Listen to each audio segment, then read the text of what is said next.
I remember staring at the screen. Her post sat there, smiling, holding keys like she'd won the lottery. And in a way, she had. My lottery. I didn't comment, didn't call, didn't even blink. I just kept reading the caption over and over until the words started to lose shape. Thank you, Mom and Dad, for giving me my first house. My first thought wasn't disbelief, it was recognition. They'd finally crossed the line I'd been pretending didn't exist for years. 3 years. 3 years of covering their rent when Dad couldn't work and Mom was between jobs. 3 years of saying, it's fine, I've got it, even when my own account was scraping bottom. When I finally saved enough for a down payment, it wasn't for me, it was for them. A little stability, a roof they wouldn't have to worry about losing. The closing day was quiet. I signed the papers, put the deed in their hands. Mom hugged me tight, whispering, "We'll never forget this." Dad's voice cracked when he said, "We're so proud of you." I believed them.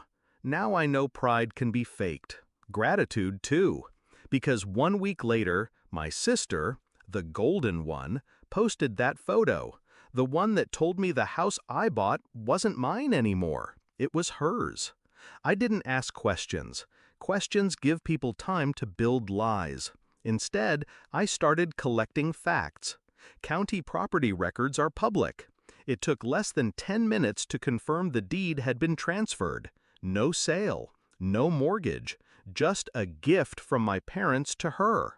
I called my bank, checked every payment I'd ever made. Every cent was mine. Every document had my name on it, until it didn't.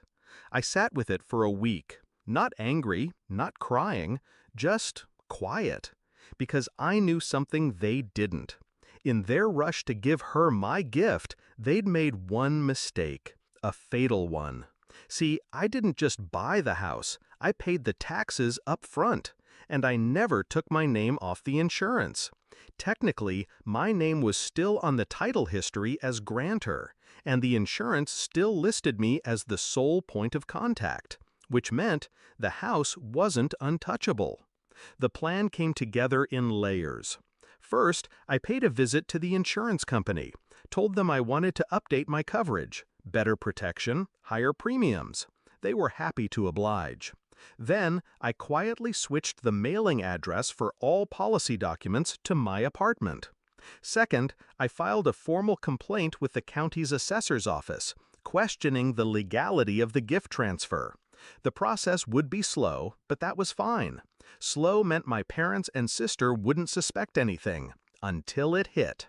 The final piece was delicate.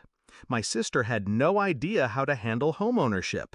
The lawn started to grow wild. She left trash cans on the curb for days.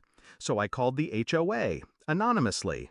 Every violation stacked fines on the property. Fines she thought were my parents' problem, fines my parents thought were hers. In reality, they were mine. By the end of month 3, the house was bleeding money. The HOA was threatening legal action. The insurance premiums had tripled because of risk factors, and the county had frozen the title transfer pending review of my complaint. That's when I called a meeting. Living room, Sunday afternoon. They were all there, Mom, Dad, and my sister, perched on the couch like a queen. The tension was thick enough to taste. I slid a manila envelope across the coffee table. Inside, copies of every document, every payment I'd made, every fine they'd racked up, and a formal letter from my lawyer. "You have 2 choices," I said, calm as a surgeon. 1, sign the house back to me, today. 2, I let the county void the transfer, foreclose on the unpaid fines, and take the house entirely.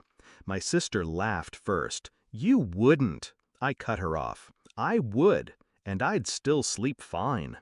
Dad tried to reason, but his voice wavered. Mom started to cry. I just sat there, watching them realize they'd underestimated me. It took them all of 20 minutes to fold. Signatures on the papers, title back in my name. I didn't gloat, didn't yell, But when my sister stormed out, slamming the door, I let myself smile. The next day, I sold the house. Cash offer. Closed in 2 weeks. I didn't tell them until the moving trucks pulled up.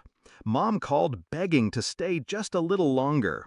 Dad tried guilt, reminding me of everything they'd done for me. I let their words wash over me like static. They'd taught me something valuable. Love without respect isn't love at all.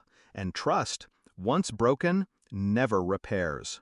When I walked away from that house for the last time, I felt lighter, not because I'd won, because I'd stopped playing their game. They lost the roof I gave them. I gained the freedom they'd been costing me for years, and that, to me, was worth far more than any house.